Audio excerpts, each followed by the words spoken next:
এই হারু, একটু তাড়াতাড়ি চল ভাই, এই তাল বাগানটা পেরোতে পারলে বাঁচি।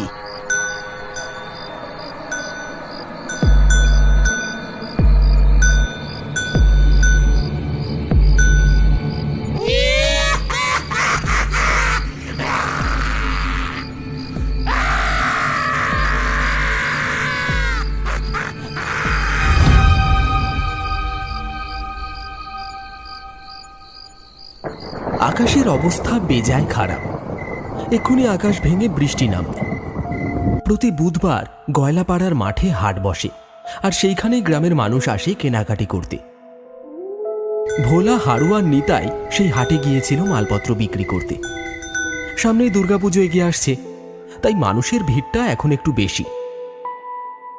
হাটে মালপত্র বিক্রি করে বাড়ি ফিরতে ফিরতে তাদের অনেকটাই দেরি হয়ে গেছে। সবারই কোলের কাছে একটা করে পুঁটুলি, বিক্রি না হওয়া কাপড় চোপড় আছে সেই পুঁটুলির ভেতর। এই ন্যাড়াহাটি গ্রামের মানুষের জীবিকা বলতে কেবল চাষাবাদ আর মাছ ধরা, তাও আবার বর্ষার সময়। আর বাকি সময় হাটে টুকটাক জিনিস বিক্রি করে তাদের সংসার চলে। সবারই চোখে মুখে ভয়ের ছাপ ফুটে উঠেছে।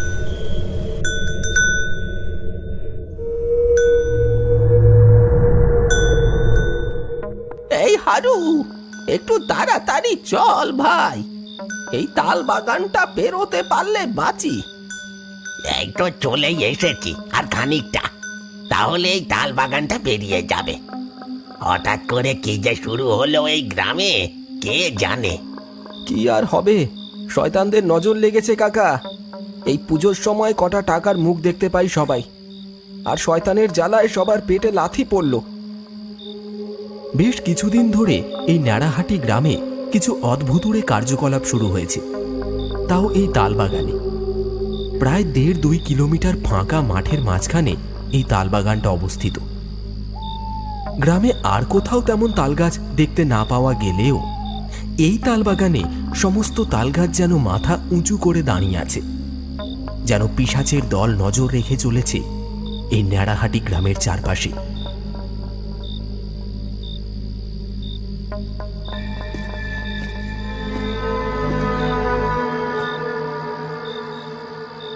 কি রে নিতাই, এত গন্ধ আসছে কোত্থেকে? বসে বসে পাত দিচ্ছিস নাকি? কি সব বলছো? নিজে মূলোর তরকারি দিয়ে ভাত খেয়ে এসে পাত মারে, আবার আমার নামে চালাচ্ছ। বাপরে, এটা তো মরা পচার গন্ধ। পেটের ভাত যে গুলিয়ে গুলিয়ে উঠে আসছে মুখ দিয়ে। তালবাগানের মাঝখানে আসতেই তাদের নাকে ভেসে এলো একটা বিটকেল পচা গন্ধ। সেই পচা গন্ধে গরুগুলো যেন থমকে দাঁড়িয়ে পড়েছে। তারাও যেন অস্থির হয়ে উঠেছে সেই গন্ধে। দম বন্ধ হয়ে আসছে সবারই।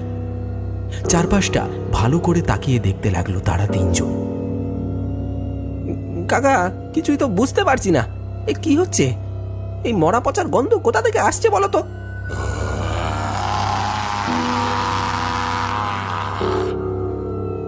আর এই শব্দটা কোথা থেকে আসছে? একটু চুপ কর, ভালো করে বুঝতে দে ব্যাপারটা। গতিক সুবিধের মনে হচ্ছে না আমার।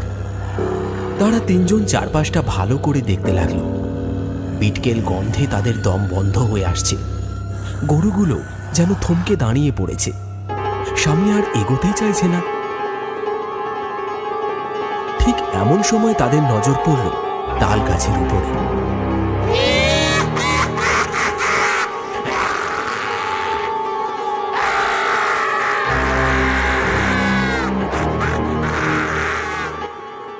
আর সেই দৃশ্য দেখে তিনজনের চোখ আটকে গেল। ওটা কি গো কাকা? মানুষ নাকি অন্য কিছু? বাঁচতে হলে মুখটা একটু বন্ধ কর নিতাই। এই হারু, তুই বসে বসে কি রঙ্গ দেখছিস? মরবি নাকি পিশাচের হাতে? জোরে গরুটাকে ছোটা। ভোলার কথা কানে যেতেই হারু যেন তার সম্বিত ফিরে পেল। আচমকা চোখের সামনে সেই পিশাচকে দেখে হারু ভিমড়ি খাওয়ার মতো হয়ে গেছিল। ভোলার কথা মতো সে যত জোরে পারল গরুগুলোকে ছোটাল। তারা তিনজন এতক্ষণে বুঝতে পারল এই তাল বাগানে কি বিভীষিকা বাসা বেঁধেছে।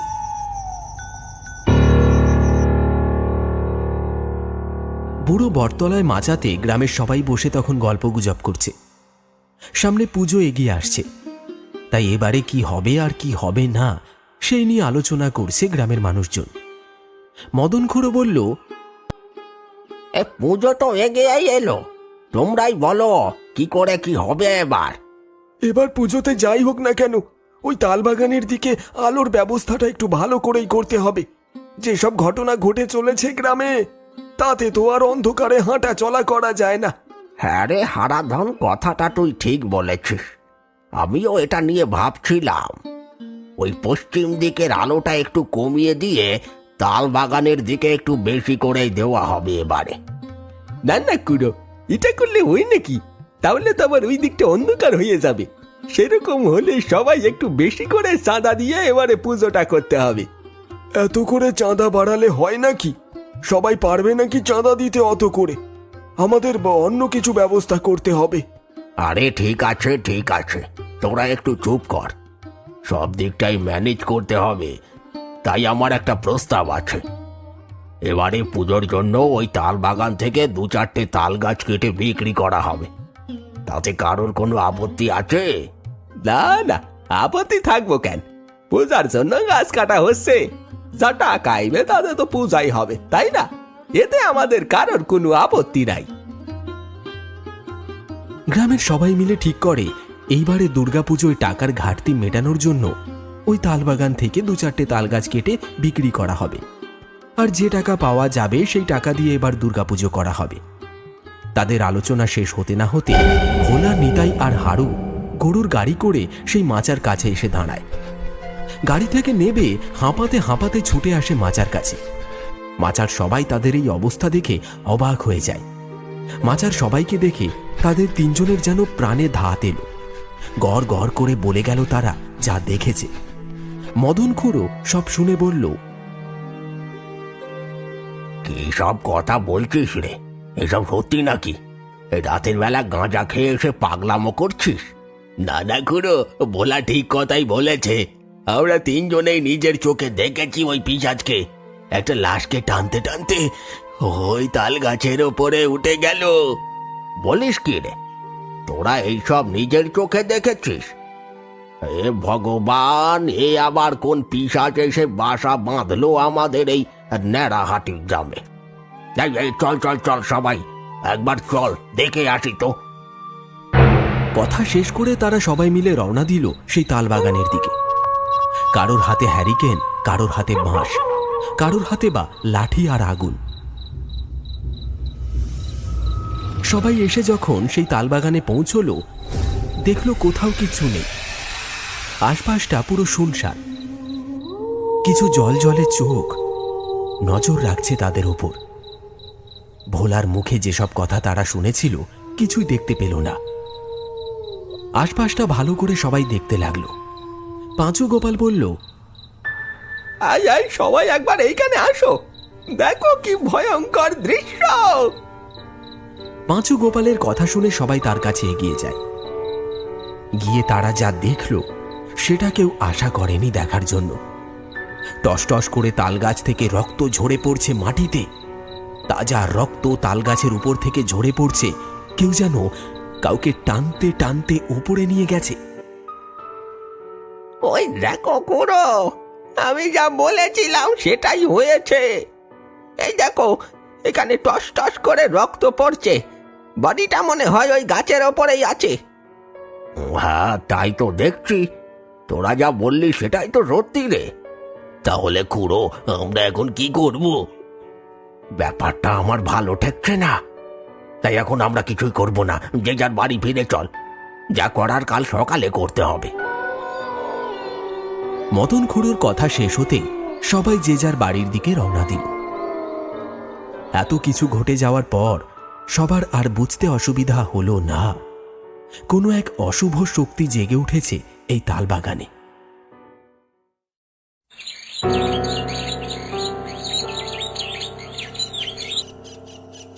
ভোরের আলো তখন সবেমাত্র ফুটেছে। গ্রামবাসীরা সবাই জড়ো হয়েছে বুড়ো বটগাছের তলায়। মোড়ল গ্রামবাসীদের উদ্দেশ্যে কি সব বলে চলেছে। তখনও একজন একজন করে গ্রামের মানুষ জড়ো হচ্ছে। মদন খুড়ো বলল, তোমরা সবাই শোনো, কালকে এই তাল বাগানে যেসব দৃশ্য দেখা গেছে তাতে স্পষ্ট বোঝা যাচ্ছে এই গ্রামে কোনো পিশাচ আস্তানা গেড়েছে। বেশি দেরি না করে যা করার আজকেই করতে হবে। তাই নিতাই আর হারুকে পাঠানো হয়েছে ভৈরব ওঝার কাছে। তিনি এলে কি করতে হবে আর কি করতে হবে না সব বলে দেবেন। মদন খুড়োর কথা শেষ হতেই হারু আর নিতাই ভৈরব ওঝাকে নিয়ে হাজির হয়। আসুন বাবা, আসুন। আপনি সবই শুনেছেন ওদের মুখ থেকে, আর আমি কি বলি বলুন?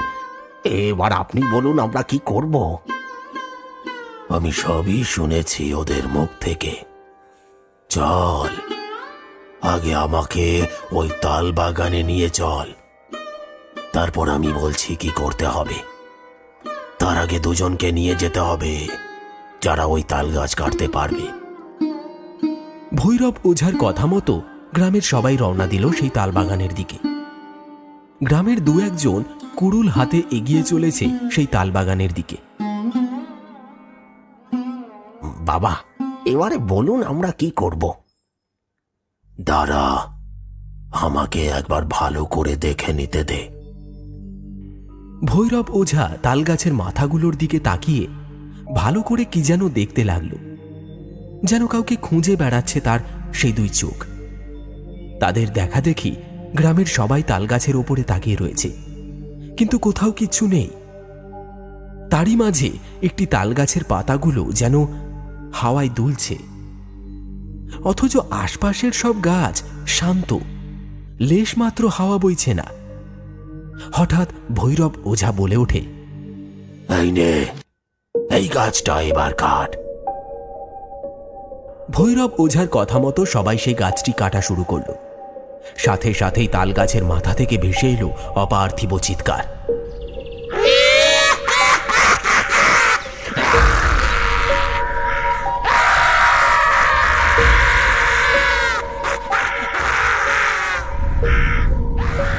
যেন কেউ হুঙ্কার করে বারণ করছে তাল গাছ না কাটতে। সেই অপার্থিব চিৎকার শুনে তৎক্ষণাৎ সবাই গাছ কাটা বন্ধ করে দেয়। মদন খুড়ো বলে, বাবা, এইবারে আমরা কি করব বাবা? গাছ কাটার ফলে ওই পিশাচ যে রেগে গেছে। ভয় পাস না তোরা, গাছ কাট, যা করার আমি করব। সবাই আবার গাছ কাটতে শুরু করল। গাছের উপর থেকে সেই পিশাচের চিৎকার শুধু সবার কানে ভেসে আসছে।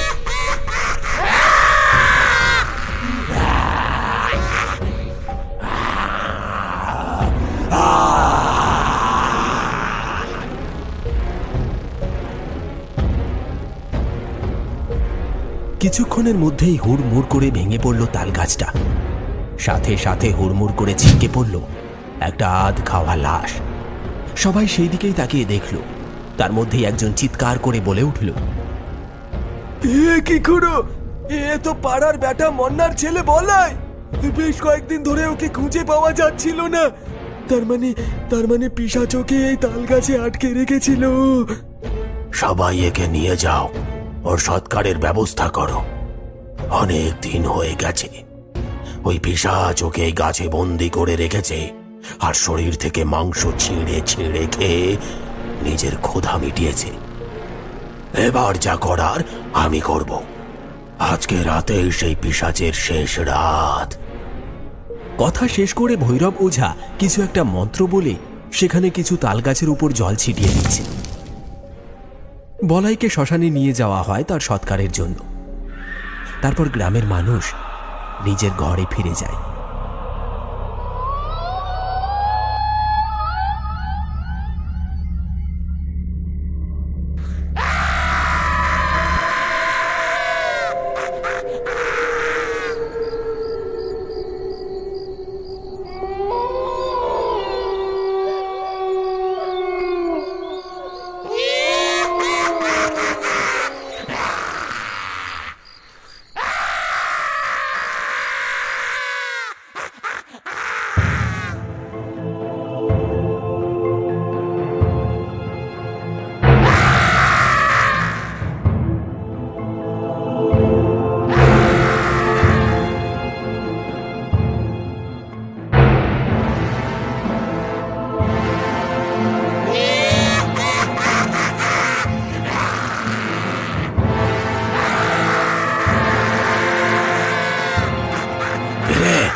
কোথায় পালাবি? তোর সব চেষ্টাই আজ বৃথা হবে।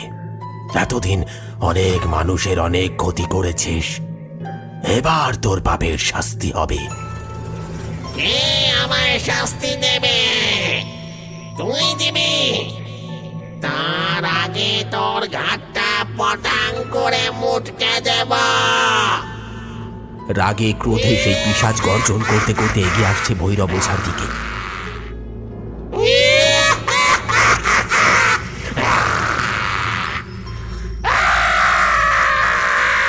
ঠিক তখনই ভৈরব ওঝা কিছু একটা মন্ত্র বলে হাতের মধ্যে থাকা ছাই ভস্য ছুঁড়ে দিল সেই পিশাচকে লক্ষ্য করে। হং ক্রিং ব্রিং চামুন্ডাং ছটফট নমঃ। সাথে সাথেই সারা শরীরে দাউ দাউ করে আগুন জ্বলে উঠল। ভৈরব ওঝা বলল, বল বল আগে কে তুই? কেন এসেছিস এইখানে? না হলে এই আগুনে তুই জ্বলে পুড়ে শেষ হয়ে যাবি। বলছি বলছি বলছি আমি আমি পরাণ ঘোষ। পাশের গ্রামে আমি থাকতাম। আমার দুই ছেলে সম্পত্তির লোভে আমাকে খুন করেছে। তারপর আমি প্রতিশোধ নেওয়ার জন্য এইখানেই বসেছিলাম, কিন্তু ওরা ওঝা ডেকে আমায় ওই পাড়া থেকে তাড়িয়ে দিয়েছে। তাই আমি এই তালবনে ঠাঁই নিয়েছি। তুই এখান থেকে চলে যা, তোর জন্য এই গ্রামের মানুষ অতিষ্ঠ হয়ে উঠেছে। না না, আমি যাব না, আমি যাব না। আমি কেন যাব? কেন যাব আমি? এই তালবন কারণ নয়, আমি এইখানেই থাকবো। আর যেতে হলে তোরা যা। তবে রে দেখবি। ছেড়ে দে আমায়, আর মারিস না আমায়, আর মারিস না। ও বাবা গো, আমি কোথায় যাব বল? কোথাও ঠাঁই নেই আমার। যেখানে যাই সবাই তোর মতো ওঝা ডেকে আমায় তাড়িয়ে দেয়। আমার মুক্তি নেই এই যন্ত্রণা থেকে, আমার মুক্তি নেই। ঠিক আছে, তুই আমার সাথে চ। তুই এদেরকে ছেড়ে দে, আমি তোকে মুক্তি দেব। চলে আয়।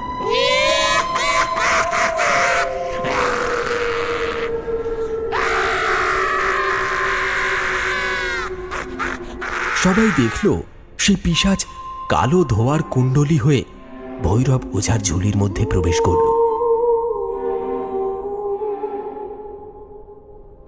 আর রাতের অন্ধকারে হন হন করে মিলিয়ে গেল সবার চোখের আড়ালে। এই ঘটনা এতটাই তৎক্ষণাৎ ঘটল যে গ্রামবাসীরা কিছুই বুঝে উঠতে পারল না। শুধু এইটুকু ভেবেই স্বস্তি পেল যে পিশাচের হাত থেকে মুক্তি পাওয়া গেছে। অগত্যা